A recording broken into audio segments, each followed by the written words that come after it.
Hello, everybody, and welcome back to another episode of the Fathers Guild. This time I have another amazing special guest. I've had a string of really rad people I'm talking to, so I'm very lucky in this. I guess that makes sense because I wouldn't bring on people that I thought sucked. You know what? That's not true. I would definitely bring on people that I sucked to have like a back and forth, but I guess I'd have to change the intro.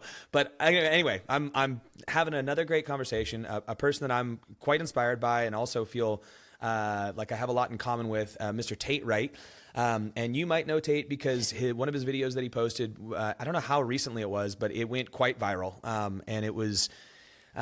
If you follow me, you probably got it thrown into your sphere of things because it's very much akin to taking ownership over the situation that you're in and what you want for the future and thinking ahead. And Tate, we'll play the video online here in a second, but he has a fantastic channel outside just that one video. Like, that one video is awesome, and it's got a very unique perspective, and it's got a lot of amazing words in it.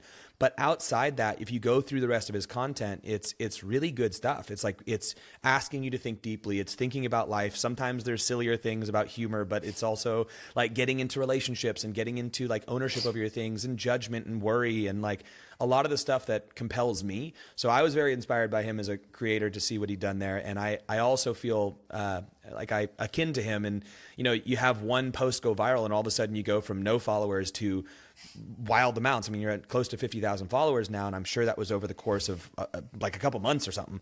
And, and even though you've been putting out stuff for a while, all of a sudden something strikes and then people see you.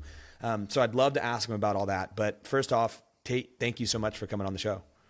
Yeah, man. No, I appreciate you letting me be on. It's awesome. I love this stuff. I'm excited to talk about it. Good. I have plenty of questions for you. I do kind of want to know, like, just to start things off, you've been on quite a dramatic weight loss journey, and body composition change, and I would have to believe a psychological change journey. And so how long has this process been for you on the weight loss journey?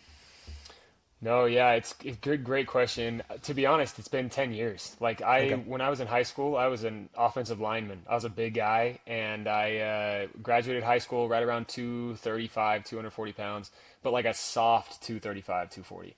And over the course of the next couple of years, I was like, I'm done playing football. You know, there's no point in me being this big. And so I lost a significant amount of weight, but I did it really just by limiting what I ate and doing a ton of cardio. And so Sure. that resulted in losing a ton of muscle too. And so I was still just this soft 190-pound-ish guy for several years. Got married, still right around that same weight.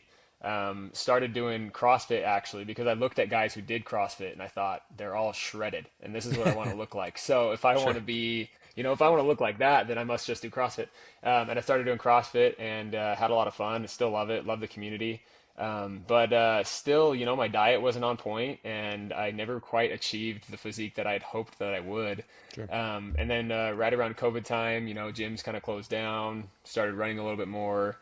And anyways, still just really not muscular, right around that 190-ish, 185 pounds, but still soft.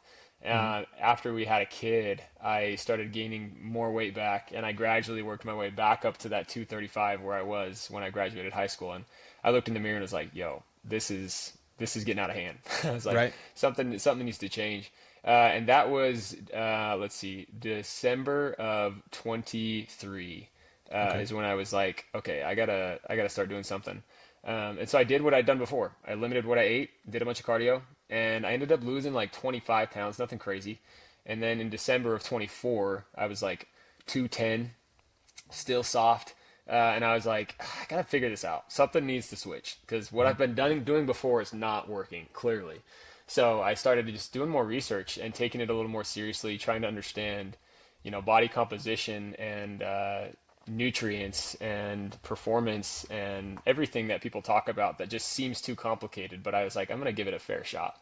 And so this was a year ago now, Okay. December of 24, that I was like, all right, I'm going to implement some of this stuff. I started watching guys online, reading things, following social media accounts, and really like giving it a fair shot to eat in a deficit, eat enough protein, and just kind of watch what happened. And then over the course of the next 8 months, I ended up losing 50 pounds, got down to 11% body fat, and just actually liked how I looked for the first time in my life.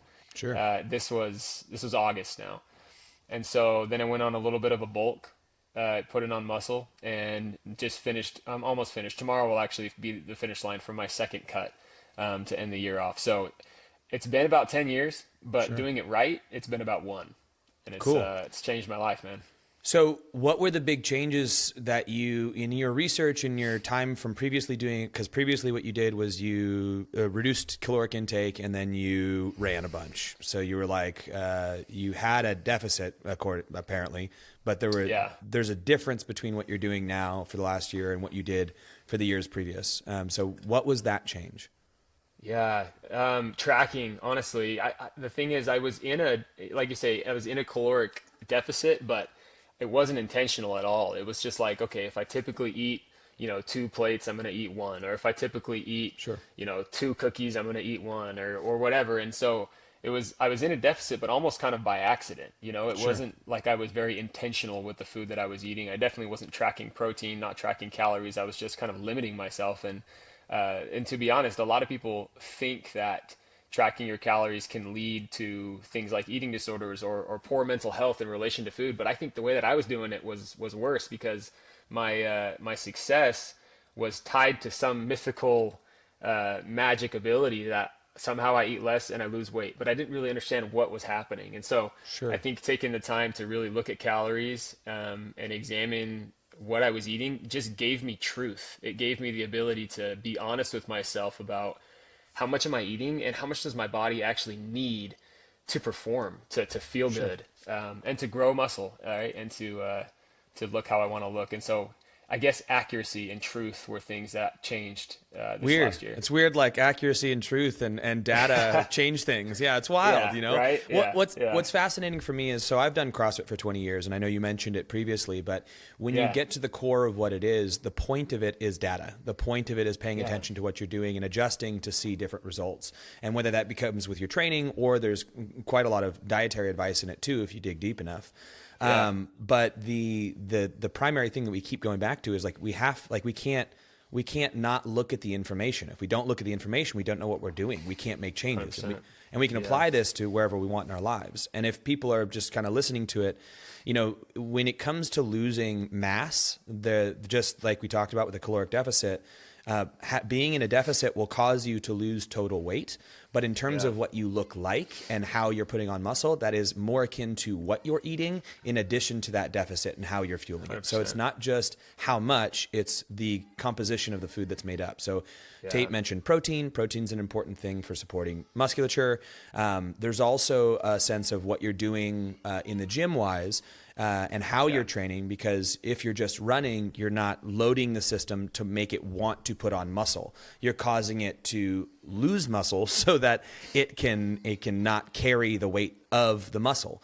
yeah, So there's a lot that goes on with the nuance of training, but it's not as hard as people make it out to be. It's essentially, you want to lose total weight, you eat in a caloric deficit. The more precise you are with that, the easier that will be to understand. yeah, And then if you want to change your body composition, you have to balance out macronutrients, primarily centered around the amount of protein that you're having while in those deficits. If you want to yeah, then gain weight, you will have to increase the amount of total food you're eating while being under systemic loading that is important enough to cause your body to break down, which means you need to lift weights. And that balance that you just kind of keep going through, like that's training and nutrition, especially when yeah, it comes to body composition changes. So, but the key that I think that Tate did differently is, I mean, he started paying attention to the actual data and looking at it and paying attention to the results and being consistent. And I think that, like you said, there's a lot of people that fear that because it can exacerbate eating disorders. And depending on your psychology, like if you're a particularly neurotic person and you then are looking at to the gram everything that you're doing and you have a previous history of eating disorders, it yeah, can kick you back into that. But it's also freeing for some people because then they're not in this, like your place, Nate, where like this mythical place of like, I don't know what's happening.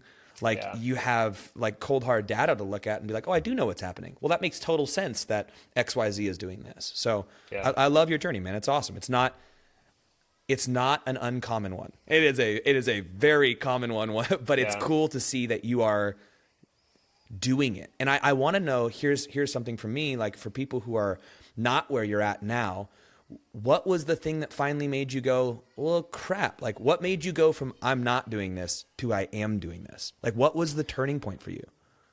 Yeah, no, great question.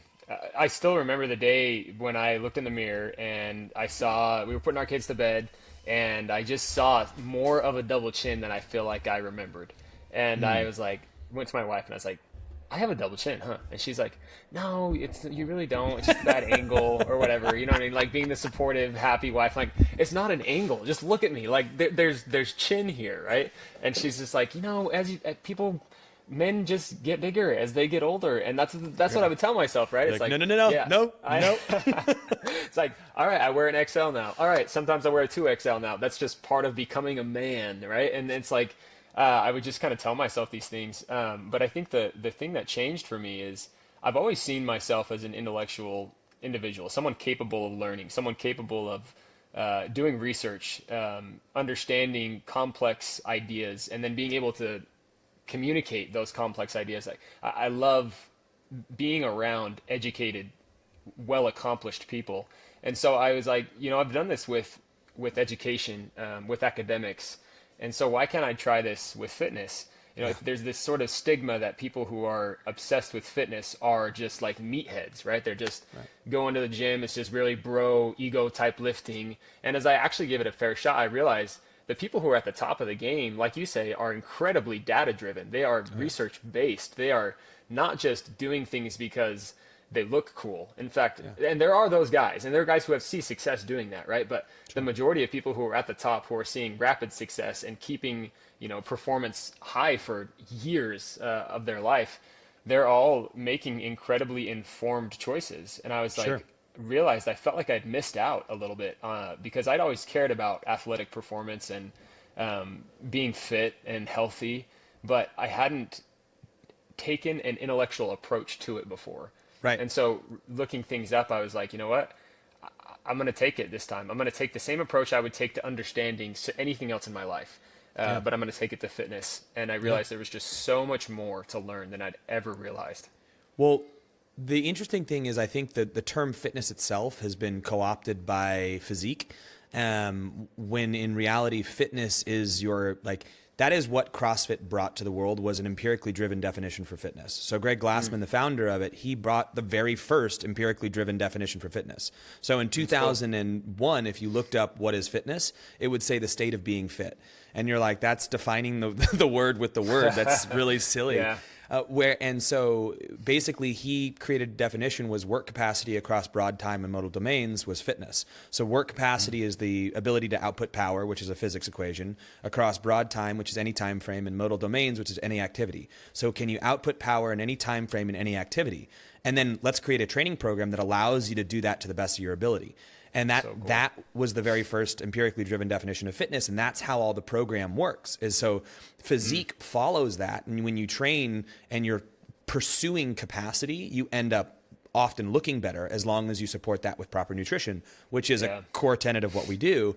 But at the same time, like the rest of the world is still kind of wrapped up, and it's like, it's what you look like. And it's like, well, it is, but it's not. It's like, and it's what you right? It's a byproduct. And it's a fascinating thing for me, because I understand, like, even in your case, you were motivated by the thing that you saw. But then after pursuing that, you start to realize the value of what it actually is. And I think that the hard part that I really struggle with is separating those two for people. And because if all they're focused on is what they look like, that can lead to psychosis down the road, where they're like, that it's never enough, versus totally. I'm stoked with what I'm capable of. And you can pursue looking good just simply by not eating and doing really unhealthy stuff that makes you not a functional human. It makes you kind of a worthless person, because like you walk around and you can't lift stuff or do anything because you're in such a caloric deficit and you're doing training that doesn't actually apply to physicality. Anyway, I'm getting on my random soapbox. I apologize for this. No, but one thing I want to note that Tate mentioned that I thought was really cool was he's talking about the elite level fitness people are often very data driven, but sometimes people hear that, and not elite level, but people who are really in the know and making lots of change are very data driven. Yeah. But the fascinating thing is the people who do that and who are like that, who are really doing it, they're not stuck on the small things. They're not hung up on, in all honesty, like little tiny pieces of data. They're looking at big dumb things 99% of the time. It's like, are you in a caloric deficit? Do you have enough protein? Are you lifting weights, like big compound movements? Are you doing some sort of cardiorespiratory stuff? And are you doing it multiple times a week and doing it enough? It's that simple.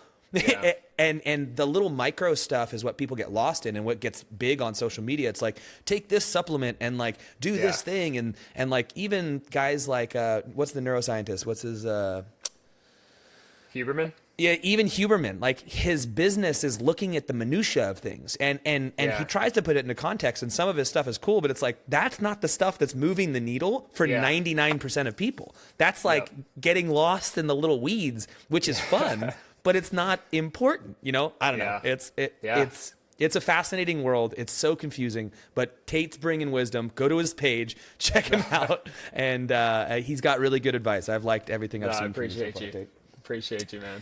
Well, let's take a deviation away from this. We'll go into, my guess is that you're religious. Am I wrong with that? Okay. No, not at all. Yeah. And my guess with the religion of choice, and I could be wrong, but it sounds Mormon-y to me. Is it in that realm? Am I? Guess, man. I did it. Cool. I nailed it. Yep. All right. Yeah. And the reason that I guess these things are the way you've described your life and your values and the structure. And I've known a lot of amazing Mormon people, some of my best friends. And like, I am not religious. I'm very open to it. And I'm very open to finding God and whatever fashion that is. But nothing has struck me as the thing that has compelled me yet. And my mom is deeply Catholic. My dad was quite spiritual, and there's this kind of in between. So I'm still on that journey of faith, so to speak. Man. But you were raised in that, and so a lot of the values you speak about definitely sound like they stem from that. And I'm wondering if your perception of these values has changed over time as you've come to in a sense, live them. Like, how has that evolution through your religious upbringing to where you are now, has that changed? And if so, how? Yeah, no, great question. So maybe just one clarifying, when you say values, you just mean values of family, of being a good man, character, virtue. What are you thinking? Pursuing now what you want to be in the future. Yes, being a good man, character. I mean, not drinking, not smoking, not partaking in drugs. Like these things that are the common direction for youth. Like those are things that you have avoided, I think, to some degree because of your religion, but also because of your personal character and your ethic. Yeah. But have those things evolved over time in your perception of them? 100%. Okay, the way you just said it, I think is money, is right on what I was feeling. Is at some point, and I was thinking about this actually this morning, that at some point the transition happened from this is what my family does to this is what I want to do, right? And I think that's where a lot of people get bogged down with religion in general, is they never quite make that jump. If you only stay in the realm of this is what my family does, at some point it's not going to be enough to last. Your values have to be built on some, personal initiative. Otherwise, you're just acting in a story, someone else's story, right? You're just a character in a play. And so I think growing up, it was to a large degree following what my family did, following what my parents did. And I don't think that's a bad thing. If you're a kid, you follow the example of your parents in so many things. But I remember probably right around the high school age, looking at men in my life, men who were religious or not, and thinking, I, for whatever reason, admire that man. And I when I'm around him, I feel compelled, like I want to be around him more. And I see values in him that I want to develop myself. He brings a calmness, a confidence, a hard work, an aggressiveness in a good way, right? A power. And these could be coaches through high school sports, teachers, men in the church, out of the church, who were part of scout programs or things like that. And I would see them and think like, I want to be like that when I'm a man. Right. And at some point in high school, I started to think a little more, in terms of that, in terms of what type of person do I want to be, and noticing the patterns that the men I want to mold my life after do. How do they think? How do they act? How do they treat the women in their life? How do they treat the kids in their life? Right. I noticed often they're doing a lot of the same things. They're serving other people. They're filled with love, and at the same time with a confidence and a power, an ability to problem solve, an ability to see situations that could be improved and to do something about it. Yeah, I think the term for And that these days is big dick energy is what yeah, it is. yeah, that's exactly it. That's exactly it. Okay, keep going though. So Yeah, you saw that and you were like, that's what it's so amazing that you had men that you saw in your life like this. That's such a gift. Yeah. Like, good for you.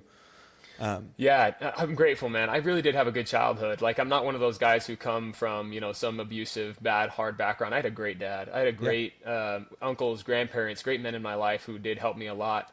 And I can see how people get molded out of really hard situations as well. Because it's possible if you come from such a good background that you never quite make the jump to thinking for yourself, because everything's given to you and you have everything you could ever ask for, and so you never quite live intentionally, right? I wouldn't call that a good background though. I think that would be a background without boundaries, because I think you can have that same upbringing but not be given guidance or boundaries, and I think Sure. that's where you're lacking. Like, Yeah, no yeah. one was ever like, like this is some basics, or put you through, like, because there's intentional hardship we can do. Yeah. We can go camping, we can be in austere situations, we can do cold plunges, we can do all these things. Yeah. Like, we can do things that are intentionally austere and difficult for children. I would not say that that's necessarily a good background. I would say it's a seemingly from the outside good one, but at the same time, there's a lack of a container, so to speak, that allows you to grow. But keep going. Yeah, no, yeah. If you define good as the lack of hardship, then I guess you'd call it good, right? Yeah, exactly. But if you take a step back objectively, the lack of hardship never produces the outcomes that you're actually wanting. So yeah, Exactly, by that definition, I don't think anybody would call that good, right? But yeah, so easy, I guess we could say, is what it was. And so at some point, though, I graduated high school. I'm looking at college and work, and I spent some time in Uruguay in South America. Nice. That was where the mission you did was? Yeah, Nice. doing religious service and sharing the word of God with people, and that changed me a lot. That was probably the first time I had been away from home. First time I was out doing something that I had to decide who I wanted to be and what I wanted to do, because it's hard. I mean, being away from home I was gone for 2 years. I communicated with my family once a week. I was speaking in Spanish with people who sometimes wanted to hear what we had to say and a lot of times didn't. And so it takes a decision every single day to be like, do I actually even care about this stuff? Like, if I don't, then what am I doing here? Yeah. And you see a lot of kids on these missions, on these service trips, do that eventually burn out or go home or just waste their time out there. And I've always wanted to be successful in anything that I do. If I'm going to do it, I want to do it right. And so I was out there and I was like, I need to figure out who I want to be, what I want to do. I've always been compelled by the story of Jesus Christ and his message, and going back to the attributes that I saw in men who I wanted to be like. Every single attribute that I think makes a good man is wrapped up in the story of Jesus, in his confidence and his love, in the things that seem to be dichotomies of justice and mercy, of passion and forgiveness, and the way he's able to communicate so directly but with such love was something that I was admired. And as I taught his story to a lot of people, I saw the purpose you can find in wanting to be better as a person. In what you're saying, I hear a lot of questioning. I hear a lot of actually, even pushing. I'm projecting, but I feel like you pushed on the information. You leaned on it, and you were like, "What is this? What is this to me? How does this apply to the world? Yeah. Who was this actual man, and what did that look like?" It sounds like you were genuinely examining it. And am I wrong in that? No, not at all, man. Because the thing is, like, when you're on these, these missions, these service trips, like, you're teaching people about the story of Jesus Christ. And for the first few months, I felt like such a fake because I would say the things that I know Jesus Christ is our Savior and Redeemer. I believe if anybody chooses to follow him, they will feel the depth of that statement. But I don't know that I felt the depth myself. I Right. just would say the things because it's what I had always done my whole life. It's what my Right. family had done. It's right. And so I realized like I don't want to lack power Sure. where I believe power should be. And so I need to figure this out if I actually stand by this or not. And doing that introspection, yeah, like you said, asking those questions, asking myself how I actually feel about things is something that changed my life. Yeah. My approach towards Christianity, towards Jesus Christ. But then in the long term, just becoming who I want to be as a man and as a husband and father and person. So I think that changed me a lot. That service trip, that 2 years there, and then Yeah. coming home, I had to figure things out on my own 2 feet then, and a lot of mistakes were made. Man, I in college, doing normal young adult stuff, working, trying to go to school, dating around, and I realized, without the support of a home, it's very easy to just follow everyone else, Yeah. and to just do, yeah, to just give in to your natural inclinations, right? To go Sure. where everyone else is, to go spend Sure. your time how everyone else is spending their time, and I felt sort of this pull to just aim higher, that there's more to this life than just giving in to temporary pleasures. Yeah. Uh, and then I met my wife. We started dating. It was great. I mean, I from the moment that genuinely from the moment that we met and started hanging out, I was like, I want this woman in my life forever. I didn't necessarily think marriage off the bat because I thought she was way out of my league. But I Same. thought I want to. Yeah. I Not thought I your want league. to. I'm just saying, talking about my relationship. I wasn't Yeah, saying yeah, it for yeah. you. No, I hear you. I hear you. I hear you. So, yeah. And then we got married, and again, more mistakes. And I just realized if I want the life I've always wanted, it's going to take me being a better man. It's going to take Yeah. me being an honest man. It's going to take me working on myself every day. And Christ plays a big part in that. But it's just being intentional. And like you say, asking the right questions, being introspective. Well, I think the you can be introspective without being honest, and I think that the honesty as a foundation is probably one of my favorite things that you're saying. Like it's the thing I keep coming back to when I'm like, I want to be better, whatever direction. And you can, Yeah.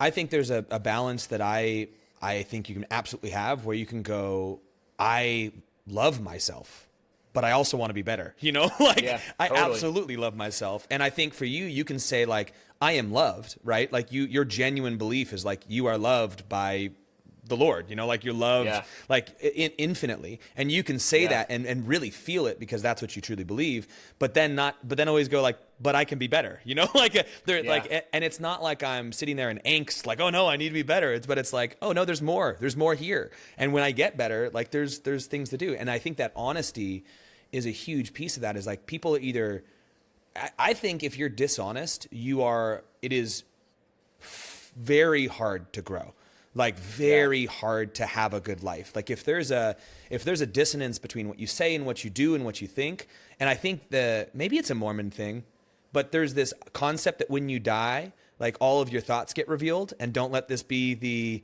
the first time your family gets to meet you. Is that a Mormon thing? I haven't heard that before, but it sounds cool. Oh, I love it because it's like Yeah. like you shouldn't like have all these internal workings that Yeah. people don't know about, like to some degree. And you can have private thoughts. That's not what I'm saying, but it's like Totally. you should be the person you present, like Yeah. anyway, It, go ahead. No, yeah, just one thought on that. Just going back to our fitness conversation, I think that's why so many people see a complete life change through health and fitness is because in order to be successful long term, it does require honesty, right? It does require you telling yourself, okay, I've let myself go. And that's okay. I can do something about it now. Because if it's just a product of my life and it wasn't my choices, then how do I change my whole circumstances? But if it is a product of my choices, I have control over that. Right. And I can do something about that. And so when you're honest with yourself, you can start to make progress. And I think people, see that that lesson happen in fitness. And then all of a sudden you're able to apply it to other areas of your life and see like, okay, is my marriage actually a product of my choices? Is my Yeah. parenting, is my workplace, is my anything in my life? And at the end of the day, it does all just come down to looking yourself in the mirror and saying, I'm not working as much as I could be, or I am not showing up as good as I could be. And as Yeah. soon as you are okay with the fact that you have failed in some areas, and that doesn't make you condemned as a human being, but that No. just means now progress can be made. It's like, let's go. Heck yeah, sign me up. Yeah. Well, and I think a thing that I've come to understand too is like you also have to have a lack of comparison because the honesty around, hey, I just like the only way to get what you want is through consistency. And that is a like fundamental truth. Like you have to do stuff over and over again, like in order to get it. Now, when I say over and over again, that amount is different from person to person. So someone who's gone further down the rabbit hole of gaining weight will have to try harder and do more consistency to get to a place where they want to be than someone who has not. So even though they both require consistency, that journey will be different. So if you're comparing yourself to people who have not had the same journey to you, you're screwed because that is always going to be different. The acceptance of the fact that consistency is the key. It's just you might need to be consistent for 5 years where someone else might need to be consistent for 6 months. And that's a bummer, but that's the reality. And like that acceptance. And I'm that place in my life right now with money and success. Like I have profound success as a man. Like I have an amazing wife. I have an amazing family. I have an amazing relationship. I am physically fit. I am well educated. I have 5 acres in the mountains of Santa Cruz, California as a house So cool. and like all these things. But I'm not where I want to be financially. And that's a reality. And I have to accept my role in that and just go, I haven't done the things consistently enough in the areas that I need to do them in order to succeed. And it's empowering. It's like, you go, I'm here and this sucks. And it's not like I walk around being like, life is good all the time. But like I sit there and I'll have days where I'm like, the weight of the world is on my shoulders and this is exhausting. And I am so tired, but I still have control. Give me a sec. Like what do I have? Like, where can I find the peace? Where can I find the joy? Okay, there it is. Like, I'm happy about that. All right, now back to the grind. What lever do I need to pull? Where do I need to be consistent? And it's just, I don't know, it's freeing, but also Totally agree. doesn't change the work. Yeah, no, 100%, man. Totally agree. Hello, fathers. I apologize for interrupting the episode, but I just got to do a little bit of housekeeping. Number one, I have retreats this summer. I've got 3 of them set up right now for fathers. If you want to come up to my property, do an off-grid retreat and really just reconnect and reset where your mindset is at, then that's the thing for you. So check that out. I have some spots left and would love to see you there.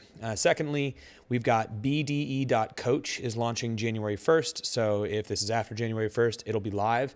And essentially that is an accountability tool that I created that I think is amazing. It's free to use for just one sort of goal, but if you have multiple goals, it's $9.99 per goal.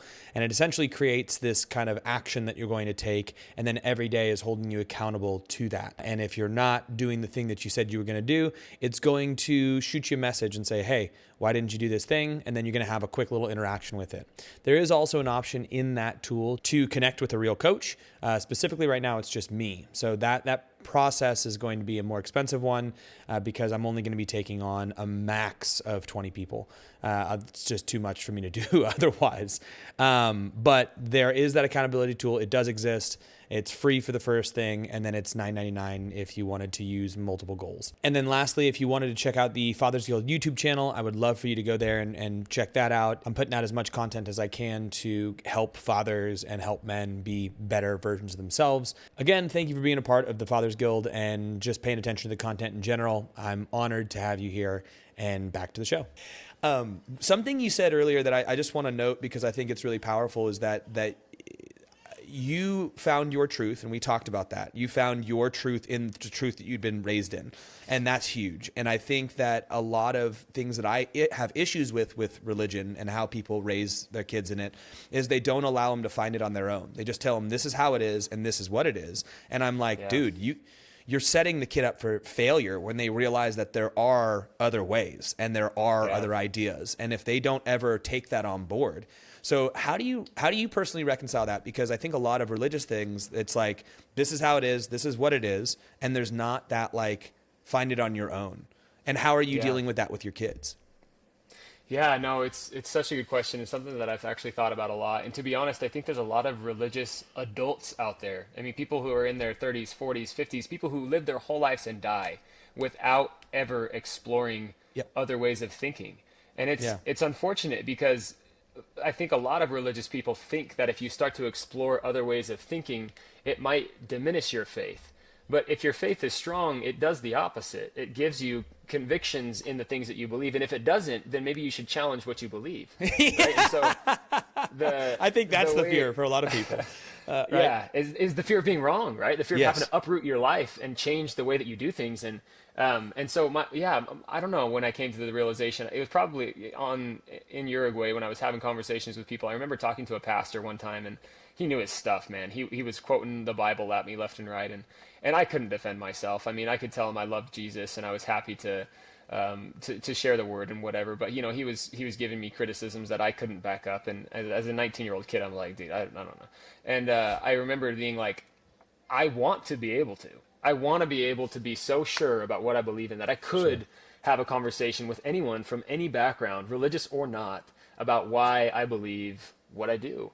And so I started to just kind of explore a little bit inside of religion, but since then, I think also just ways of thinking and philosophy in general of what makes a happy life, what makes people quote unquote successful, by the end of their lives.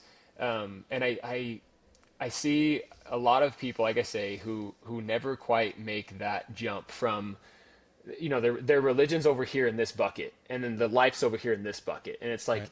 until you merge those two, I think you're missing the point of the religion in general. And so it's like, Aren't these the this guiding is- tenets of life? Like shouldn't they be intertwined and so? Yeah. exactly. Like if you truly believe, Christ is the way, his plan is what we all should be focusing on, why is it something that you can never talk about at work? Sure. Or why is it something that, you can't incorporate into your fitness or into your social media page or into Sure. whatever it is that you're passionate about, right? I mean, so when you say reconciling it with with my kids and with the way that I think, it's like any other thing in life that you believe is good. You have to go through experiences that show you that that thing is good. There's no, Sure. it's not good without the bad, right? It doesn't have value unless there's opposition, and otherwise it's just existing without any real value. But with my kids, and they're little still, they're 4 and 2 years old, but what I hope to show them is this way of thinking, this way of centering your life on Christ is simply a path, and what I believe is the path that leads you to the most likely happiest life that you could have. That there is Sure. more purpose to this earth than seeking after your own natural inclinations and temporary pleasures. And we can explore that by making mistakes and living and taking temporary periods where you're not focused on what matters most, and seeing how life changes, and looking at the lives of other people, and and seeing how things turn out, and then being intentional about who you want to be in the long term, right? Yeah. And owning up, like you say, to your stuff, to your mistakes, and deciding you want to change. What's funny is we can say it like this and we can say those, but like the amount of work after is like insane. Like the number, Yeah. and like I do this, I've done this in many aspects of my life, like with whether it be yelling or whether it be my relationship to alcohol or my relationship to pornography or my relationship to intimacy or whatever it might be. And you set these intentions, right? And Yeah. we talk about this, like you got to set your direction, you got to do this thing, but it's like, but then it's years and days and hours of work and then failing and then doing it a little better and then failing and then doing it a little better. Whether this is food or nutrition or guidance, like I just want people to understand that like there's nobody who just says like, I'm going to set my intention to do it. Like even you're like, I'm going to set my intention to do it. It's like, well, you probably did that a number of times. And then you also have days where you blow it. And then you go, I gotta recenter, gotta redo my thing. And Yep. for me, the guiding force in that has been my own journals. Like when I write, I rewrite, like I'll go through times and I rewrite, okay, well, I need to readjust. I need to hold myself accountable to the words that I say I'm doing. And if I'm Yeah. this person that I want to be is over there, and I wrote this down 17 times in my journal, because I keep Yeah. blowing it, like I'm going to then eventually slowly take on board these actions. And Yeah.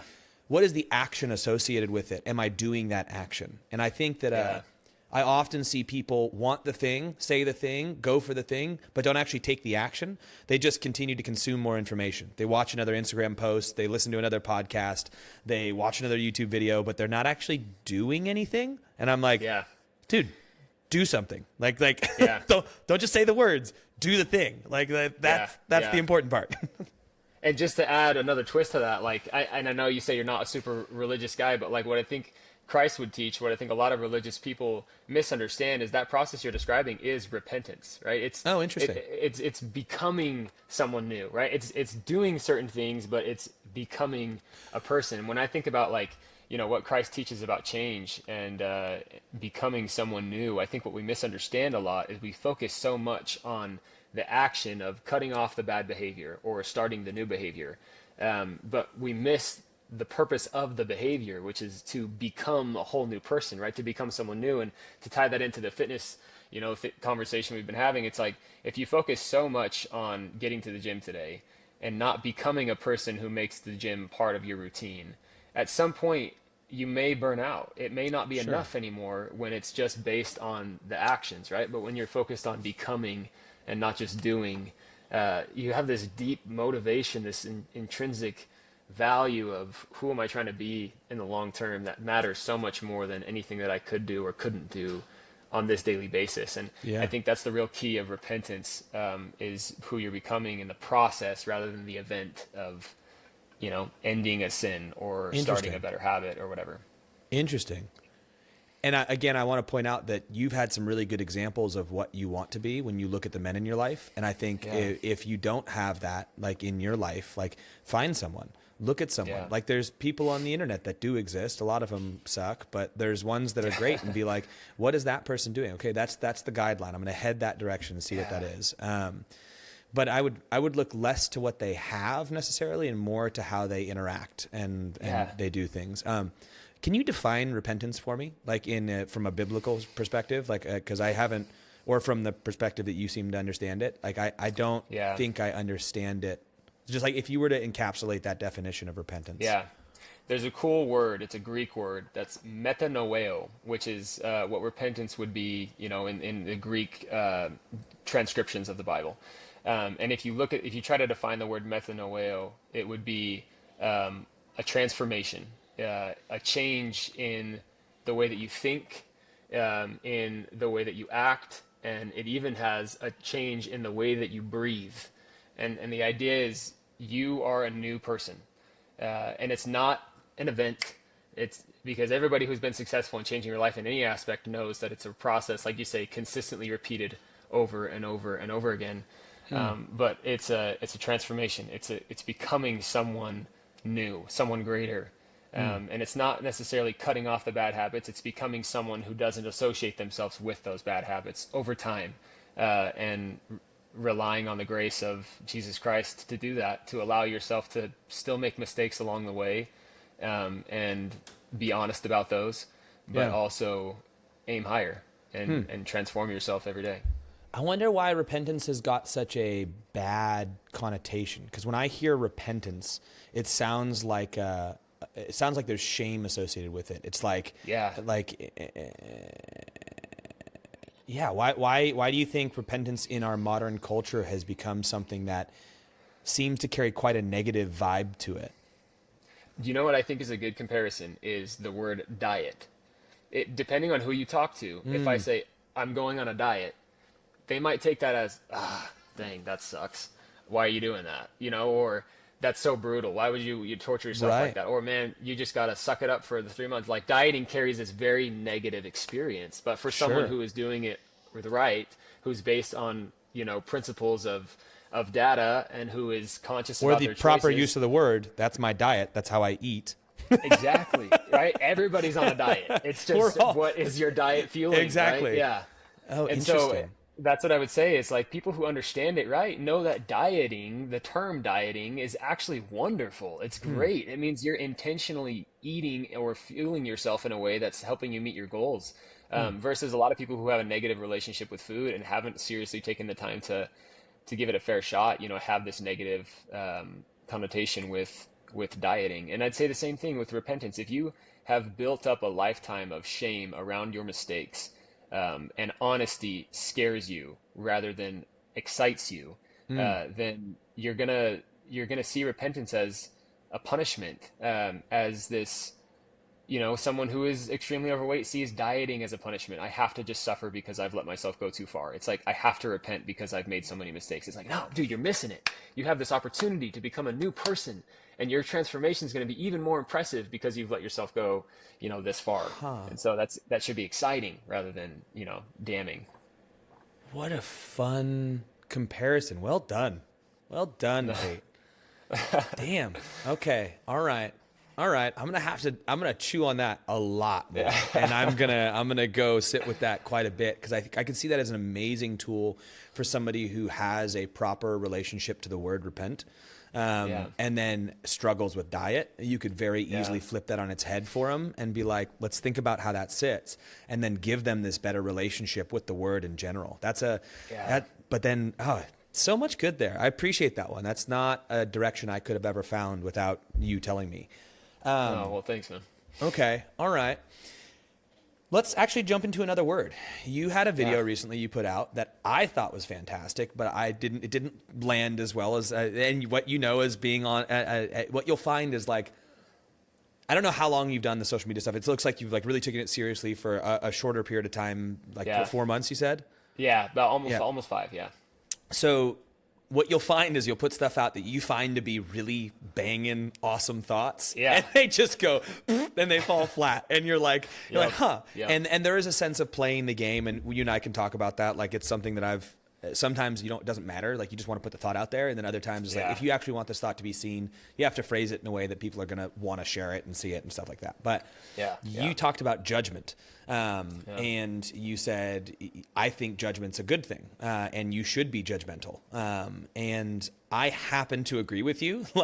And I think judgment is a 100% good thing, something you should be doing all the time. And whether you say you do it or not, you do it, and you look around and everyone's judging everything. And I think something that I don't think a lot of other people recognize, or that some people might miss, is like, when I judge something, I'm immediately placing a value on that as what it is, but it doesn't cause me to treat the thing any differently. I don't walk up and like, I judged a person who I think has made a bad decision. I'm not going to come up and be like, you're a piece of shit. I'm going to come up and treat you just like any other human, just like anything else. And I've just placed a judgment on and it's just my perception of what I'm seeing there, so I can contextualize it for myself. And the word, and if you want to judge me, that's not my issue. That's like if you want to judge me and say, hey, I have all these judgments about you, Pat Barber, or you're this or you're that, that's not my problem. That you have to reconcile that. So I don't think judgment's a negative thing if it sits in your head. Similarly, definition wise, it's just like, it's how I'm structuring my view of the world, and I'm willing for my judgment to be wrong. So did I like, how do you articulate judgment? How do you feel about judgment?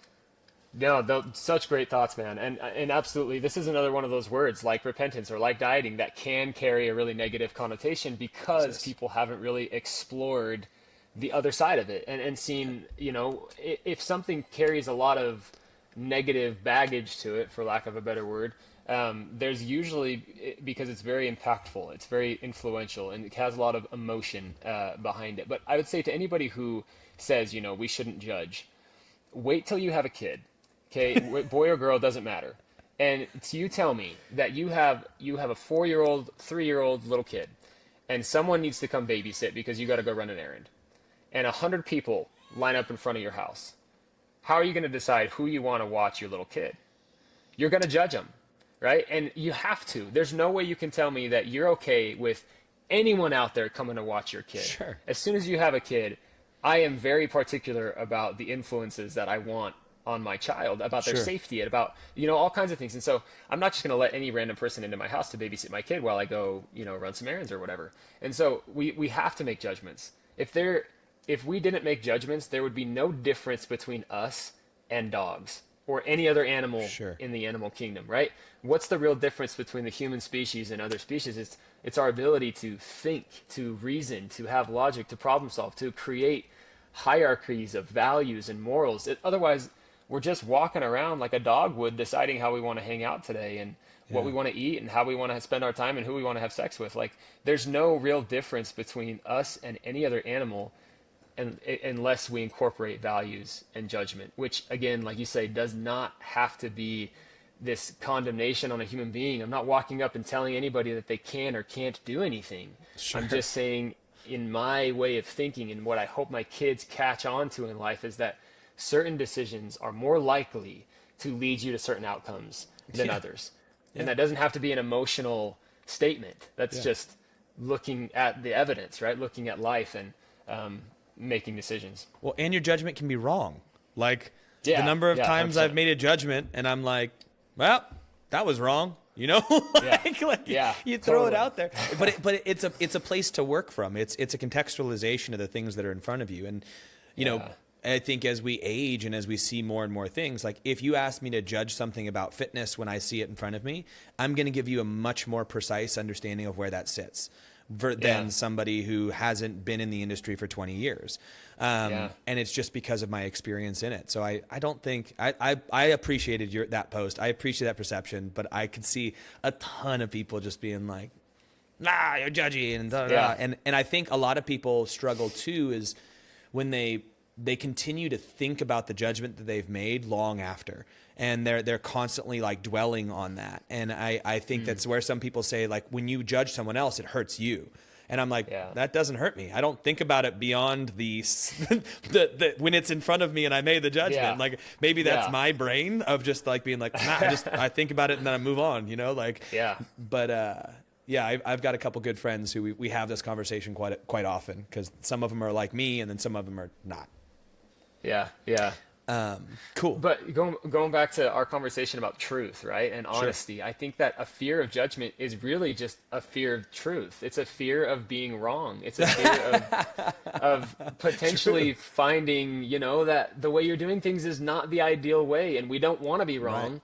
and so we avoid the truth, and so we avoid the judgment because it might put us in a place where we have to make some changes. That makes us uncomfortable. That makes us have to take responsibility for our mistakes. We don't want to do that. And so I just think that it's similar to, like you were saying, at the end of the day, a lot of it comes back to honesty. And I think it's the same thing. If you have a fear of being wrong and a fear of change, of repentance, of whatever, then judgment's going to seem scary, because if you do it right, you will be wrong all the time. And you will have to be open to that, right? If you want to make any real progress. Yeah. So I think at its root, it's honesty again. Oh, I love it, man. Oh, I love it. You're speaking my language. The video that you posted, you had a line in it where you were saying, I've never done this, I've never done this, I've never done drugs. And then you said, you had a line about porn where you said, like, I examined my relationship to porn. And it was not I've never done. It was more of like you've examined this relationship and what it is. And I'm curious if you would be willing to tell me what your relationship is to that, and what your thoughts are on that, because I know it's something that on my own personal mind, it's something that I'm working through as well. Absolutely. No, I love this conversation, because this is another one that I have felt shame about for so long. That I just don't think it needs to be. I think that recognizing we have sexual parts of ourselves, and those are actually great things, is a new concept to me. So I first came across pornography through a music video that I watched on MTV or something like that when I was like, I don't know, 10 years old. A music video had porn in it, or was it just like Yeah. erotic dancing? I'll say, yeah. That's a better way to Okay. put it. It's something pretty low key, but it transitioned to like some of the Girls Gone Wild type content. Yeah. And that would come on after the music videos, right? Sure. It was like this hour Saturday mornings where it was on, and And I remember being this little 10, 11-year-old kid just fascinated. And For it's sure. not that I necessarily like tied it to anything sexual yet, right? It was just like, whoa, It's primal, I've never dude. seen It's like something like this. right in your brain. Yeah, It's like you didn't need to tie it to something sexual. It's like I'm being stimulated in a way I don't understand. Like it's like, exactly, yeah, exactly. Yep. And to go back to some of the religious context, there is a lot of misunderstanding and a lot of shame about that side of things, all right? yeah, About, like you said, the primal sexual part of you. And to a lot of people, that's something that you need to push down and suppress, yeah. to exactly to suppress. And so as a kid, I did feel some of that. I did feel like a little bit of this is wrong to feel this way. And so, going into high school, I don't remember when the transition was. I don't remember when I first sought it out. But I remembered it being very gradual, looking into pictures of women. And then not even knowing what was out there yet, just exploring as a 13-year-old kid Yeah. and finding pictures, which led to videos, which led to realizing like, whoa, there is a ton of things out here that I had never even known was out there, right? And I was this innocent, sheltered kid from a deeply religious family in a religious community in a small town in growing up on a cotton farm, and that was like, talking about sexual things was just taboo, Yeah. and so I never said anything. I never said anything to my parents. I never said anything to friends. I never said anything to some of those male role models in my life. I just kind of thought this is something that I have to figure out with God and by myself.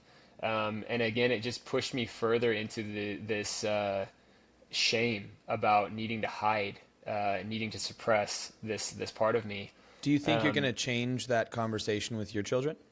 Oh my gosh, man. Yes, absolutely. Cool. Even already in the way that we talk about the body and the way that we try to teach them, about babies and moms and dads and all of it. Like, Yeah. yes, absolutely. Just being open and real about it. I'll tell this one story and then kind of go back to pornography, but there's this cool story I remember hearing in college.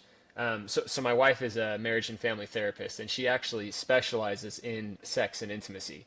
And so I went to a few classes with her, and they were telling this story one time of this kind of youth group that was out on a beach, and it was young men and young male leaders, and they're at the beach, and this group of girls walk by, and the leader watches these young men, and all of their eyes, right, just kind of watch these girls walk by.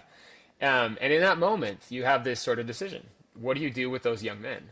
Are you going to chastise them and say like, hey, don't stare too long, or hey, don't look at all? What's the right approach in this instance to not create an unhealthy relationship with this sexual feeling that these teenage boys had? And the professor that's teaching this course, talked about how he did nothing in that moment. He just kind of let it happen. And then a little later on in the night, they're sitting around a campfire on the beach, and he opens up to the boys and he says, "Hey, I noticed you guys saw those girls walking by. Tell me about that." And all of the boys just head down, right, just embarrassed. And he's like, "No, like, let's talk about it. How awesome is it that you are attracted to the opposite sex? What an amazing thing!" And the boys are like, "Whoa, what? Like, we're not terrible, people." And he's like, "No, how great is it that we can feel these feelings, and that someday, those feelings are going to be what create the greatest thing you're ever going to do, which is have a family and build a lifetime with someone that you love." And I remember hearing that story, and I was already in college at this point, but I remember that changing my perspective so much on sexuality, that until that point, and I'm 21, 22 years old at that point, but I still had for a long time felt this sort of like feeling to just suppress, what I was feeling, what I was thinking. And so going back to pornography. Wait, why do you think Yeah, go ahead. why do you think the interpretations of the Bible get that so twisted? Like this complete neglect of an initiation into manhood, and the recognition of the fact that like testosterone is real, and a drive here is real, and maybe and again, I don't know the actual biblical words around it, but like, why do you think we are there's so much shame centered around that from people who come from a religious background? Yeah, it's a good question. To be totally honest, so much of it is cultural, and it's created by misunderstandings of what's actually there. There's not a whole lot on sexual intimacy in the Bible. There's a lot on love. There's a lot on being one with your partner. There's a lot on marriage. But as far as like sex specifically, I think so many of the misunderstandings are people taking what's not there and trying to communicate it out Sure. as in, because we don't have a lot of evidence or any at all, I guess you could say, of Christ having a sexual relationship. That means we shouldn't either, and we should devote ourselves completely to, to building his kingdom or whatever. And I think that we misunderstand a lot. We put a lot of things in there that aren't in the Bible. But at the end of the day, Christ teaches plenty about charity and love and virtue and cleaving to your spouse, creating a family, like all of that's in there. And I think that we've come a long way in understanding why sexual intimacy plays a part in a successful relationship. But there's not a lot in the Bible, and so we put it there. Or maybe we take the lack thereof and say, And because fill there's it a lack of with it. our own, Yeah, with our own demons. exactly. Yeah, yeah. Well, and I think that a lot of the culture for a long time was just like, you don't talk about it. It's taboo, right? It's, going back to, Well, I guess that's if you look, just like what you said, though. That's kind of like it, because it's not there. You don't talk about it, like, Yeah, so maybe yeah. that could be the interpretation or extrapolation of that is like, Yeah. well, we don't talk about it. Jesus didn't, so we won't. Yeah. And it's like, well, that doesn't Exactly. work. Like that. Yeah. That's like, we're humans. We get to iterate on these things. We get to think just like you Yeah. said. So let's go ahead and figure this out for the next generation, Yeah. so we can talk about it and make it so they have those healthy relationships. Yeah, absolutely. I mean, look at our grandparents or great-grandparents, right? I mean, some people were ahead of their time, but for a long time it was very not talked about, very kind of taboo, right? To say words like pornography or masturbation or premarital sex would have been like, whoa, let's hold off. Let's make sure we're in the right audience to talk about this one. I mean, and I it think that depends on that's which culture changing you're in, a little bit. but there was plenty that were just like, let's go, like. Yeah, no, 100%. So now your current relationship, and where you're at with it all. Yeah. So when I got married, I had been abstinent, I guess you could say, from watching pornography for not long. I mean, from the time I met my wife to the time that we got married, I was able to abstain from pornography for, I don't know, maybe a year.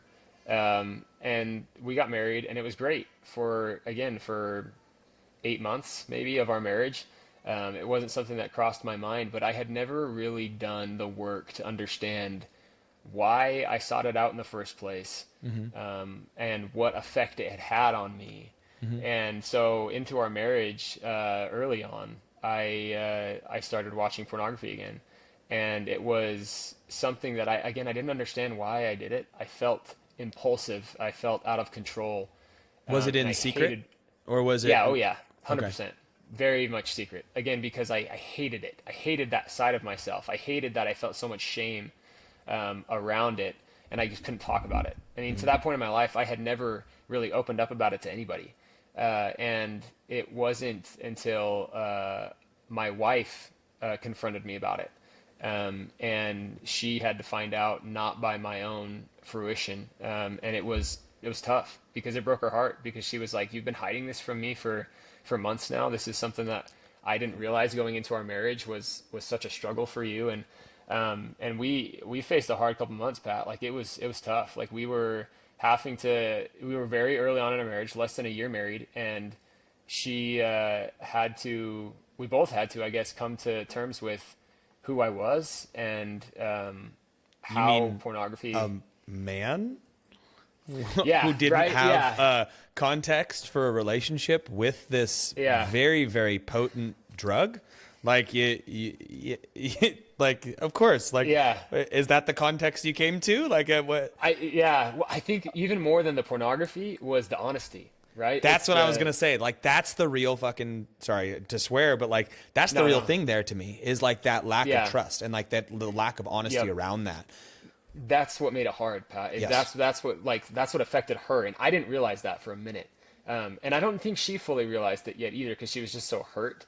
But Yeah. underneath a lot of that hurt, it was like the pornography is up here. Like, yes, it sucks, and yes, I don't think it was.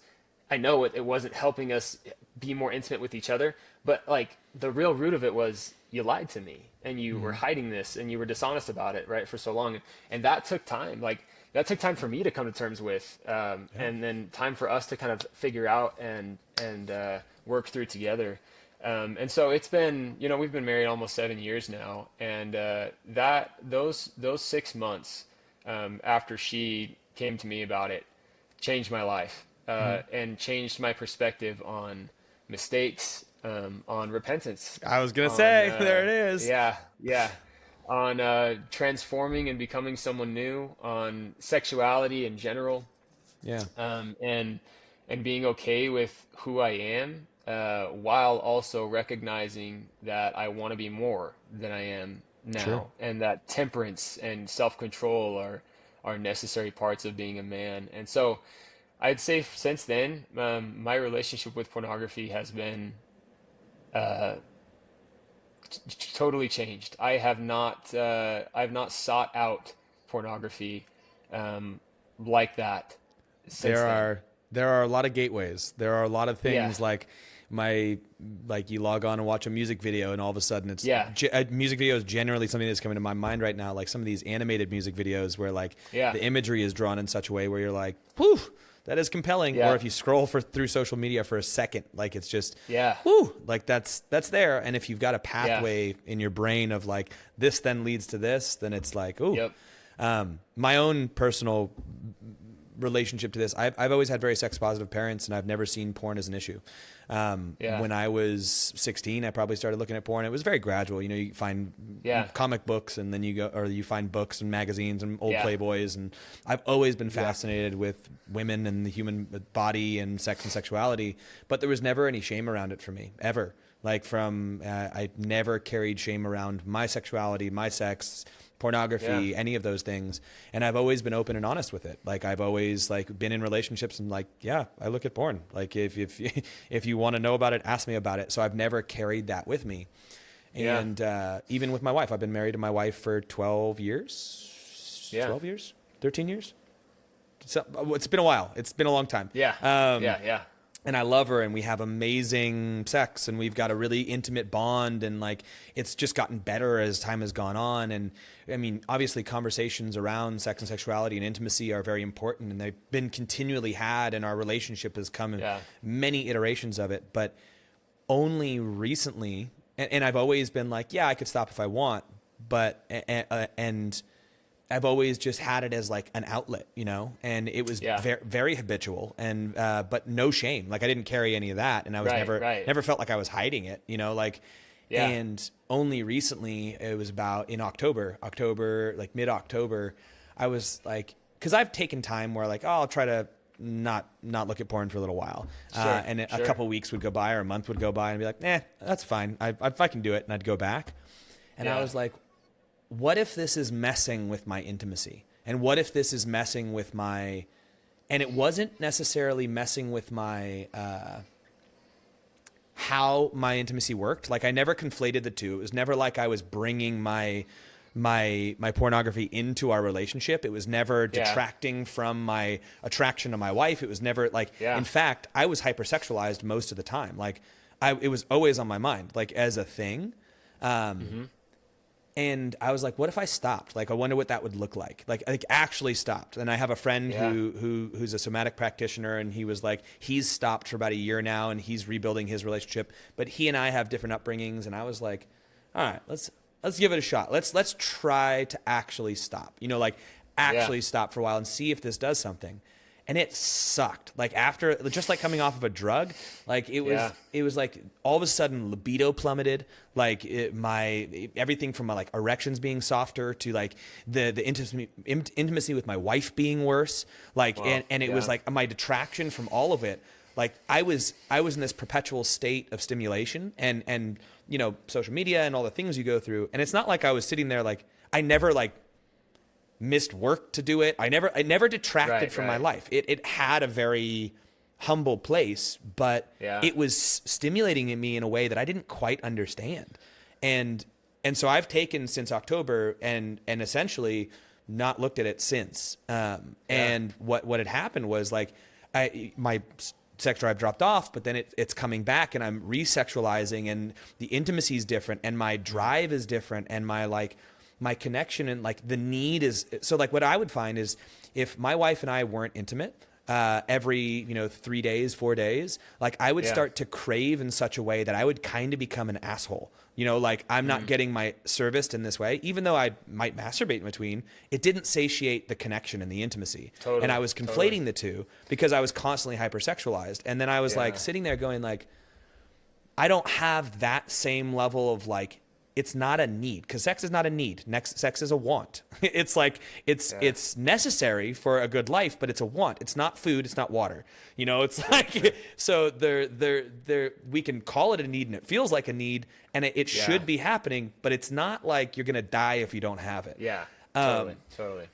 So it was like, okay, maybe there's something here. Like maybe the perception of it is different. And I've tried to stay off of it since. And I've still have these cravings to go back. And these times, like I work a lot where I'll go on the weekends, and hotel rooms are like, you're in a hotel room by yourself for a day. It's like, well, that's free reign, like I'm not hurting anyone. Totally. I'm not, blah, blah, blah. And I've done it like many trips. I've had so many trips, 0. Like, and I have all this time at night and I'm like, well, this is cool. Like, Cool, man. Yeah. And so, but what was fascinating is I was sorting out some old hard drives just this week, and I opened up a folder that had pornography in it that I'd saved from like years ago. And I'm like, why is this here? Like what? Like, and it was the first time I looked at it and was like, this is dumb. Like, why does this exist here? I don't need this. This is, even if I wanted it, I could just go back online. What's this clutching, like this pearl clutching around this folder? So I was like, delete, like dropping it all in there. But I looked at some of it while I was in there, and I immediately, my brain went back to the place of like this need, this craving. And all of a sudden I had this weird day where I'm like needing my wife. And I'm like, no, I don't like this. Like, I'm not. And again, I don't have a full understanding of this yet. It's so new to me, but I don't have shame around sex and porn, but it's like, it's cool to hear your journey through it. And then also compare that to mine and like its relationship and where it all sits just on a purely chemical level, Yeah. Yeah. Anyway, it's so good and so interesting. And I've wondered sometimes, like, is the shame that I have taught? And I would think like shame in any sense is taught, right? If I were an animal and lived on an island, I would have zero shame about anything. I would kill other animals. I would have sex with whoever I wanted because I'm an animal, right? And so shame in and of itself is something that's taught. And is that negative? And is shame in any sense negative? And I think it just takes me back again to the judgment conversation of like, shame in and of itself creates a moral hierarchy, which I don't think is bad. I think moral hierarchies are necessary. But I think that if you say pornography is sexual dysfunction, and we're putting sexual dysfunction on this totem pole of morals as, a really bad thing, then I would say pornography doesn't have to be sexual dysfunction. Pornography could be a result of so many different things. Right. And that's the part that I hadn't done the exploration of, is that it wasn't necessarily a religious thing. It wasn't that I hated God. It wasn't that I didn't love my wife enough. It was that it had just become something that I did, right? To wind down or to maybe like find a little bit of relief or a little bit of excitement or, a little bit of stimulation, right? And I think that being able to see that pornography use in general is just so complex. It's so much more complex than just sexuality, right? Totally. And similar, again, going back to our fitness thing, and this is why I think fitness is just so amazing, is because food and finding success with your health is it's the exact same. It is so complex, right? Mm-hmm. People come from so many different backgrounds, so many different bodies and experiences and messages around health and wellness, that like it is so much more complicated than just saying XYZ is going to produce XYZ result. And I think the same thing with pornography. And as my wife, like I said, she specializes in sex and intimacy as a therapist now, and what she sees with so many people is there are some couples that pornography doesn't seem to affect them, right? In a negative way. Their marriage is strong. Well, there's probably plenty of honesty around it in where it sits, Yeah. and like, and so it, like there's no distrust there. So like, there's Yeah. probably a pure honesty there. I would say there might be still effects physiologically on the man or Yeah. the woman who's using it, Totally. which is kind of where we were at. But there is honesty, and I think that that's the bigger differentiator of whether or not it's something Yeah. in the relationship that, yeah. Absolutely. And so what she finds again in research and in dealing with clients and whatever is like to put a period on pornography is and always will be, you know, an inherently negative thing is an incomplete statement, but because it simply makes it more complicated for someone to have a successful, intimate relationship, right? And so it's not saying that everybody is inherently immoral or wrong or whatever, but it's just saying that it's adding an extra layer of complication. And I think you've maybe experienced that a little bit these last few months of like you do discover some part of yourself and some part of your relationship with your wife and relationship with sexuality that until you remove that is just hard and maybe even impossible to discover if pornography is always there, the easy access, right? Yeah. Yeah. No, I love it, man. I love the larger conversation. Like, it's not something that we need to shy away from. It's like, you've had some resolution and worked through it. And I think a lot of people are still in that place of not being honest about it all. Yeah. And not really examining it very closely. And maybe they've been honest with themselves, but not honest with the people in their lives. Like, if someone walked up and asked about my journey with it, I'm happy to share that journey. Like, I might not broadcast, you know, my exact porn preferences on the internet, because like that's not going to service me in any way, but I'm happy to broadcast a conversation around my relationship to it. Or if someone came up and asked me, if you really wanted to know my porn preferences, I'm okay with that. Like, you want to have this conversation, that's fine. Like, if we're friends and we're close, that's something I'm willing to express because I'm not ashamed of it. Like, that's the reality of the situation. I'm going to accept that, which allows me to work through it in a different way. And yeah, no, it's a fascinating thing, I find, at least. And definitely, going back to shame, I've been thinking about this for a long time. Like, I don't find shame to be I don't feel much shame, like, but I feel ashamed. Like, I feel like at times, like, I feel the feeling of shame, like I did something and then I'm like, oh, damn it. But it doesn't hang on me. And I think that's the difference between carrying it and like being ashamed. And I think ashamed is fine. Like, it's used, something in you being like, something's not right here. You know, like something that just happened that you were a part of doesn't feel good. And you need to examine that. And I think it's a very valid like piece. But then to carry it is the issue, to where it becomes like, okay, I'm going to wear this shame and let it dictate my life. I think that's where I see people go into dysfunction and like spiral. But yeah, absolutely. And the reason I don't think I have any shame is I was like really unconditionally loved by my parents. Like, there was no condition upon that love. It was not like if I did X, Y, or Z wrong, it was going to affect their love for me. And it's something that I come back to is like, that's our main role as parents, is like to make sure our kids feel unconditionally loved. Like they can do things that are not good, but there's no like, they're not good and they're not loved. And if my kids walk away from childhood with that, then I think I've done my job to some degree. No, Anyway, I'm into that. I've talked to you for longer than I promised you I would talk to you for. I haven't even got to like 50 of my questions, but I really appreciate your depth of thought, Tate. And I want to do this again at some point in time. But if people want to find you, where do they find you? Yeah, I'm solely on Instagram at this point. I decided I wanted to do social media, like you said, a little less than 6 months ago, and a lot of people said, you got to do YouTube, you got to do TikTok, you got to do Instagram, and I was like, you know what, I'm just going to venture into Instagram. So I'm on Instagram right now, T_FitX. I tried to do just TFit, but it was taken, and every variation was taken, so I had to throw an X on the end there. But so it's Did you just try spelling out T_FitX. TEE? Oh no, that would have been a good idea. That would have been TEA. Yeah, I tried so many numbers, and anyway, so yeah, just on Instagram for now. Someday in the future, I think it'd be cool to try to do YouTube, because I think it's awesome to explore these ideas a little further in depth and try to flesh them out a little more. But yeah, Instagram T_FitX, and I love all of this. I love fitness, but I just see it as a stepping stone to the things that matter most, right? To discovering yourself, to truth and honesty, to being a good person, a good dad, a good husband, relationships, of course, God and faith. And so, yep, that's where I'm at. Awesome, man. Thank you so much. And hopefully we'll get you back on here again. 100%, bro. Let's do it. There's a lot more to keep looking at. So Way too much.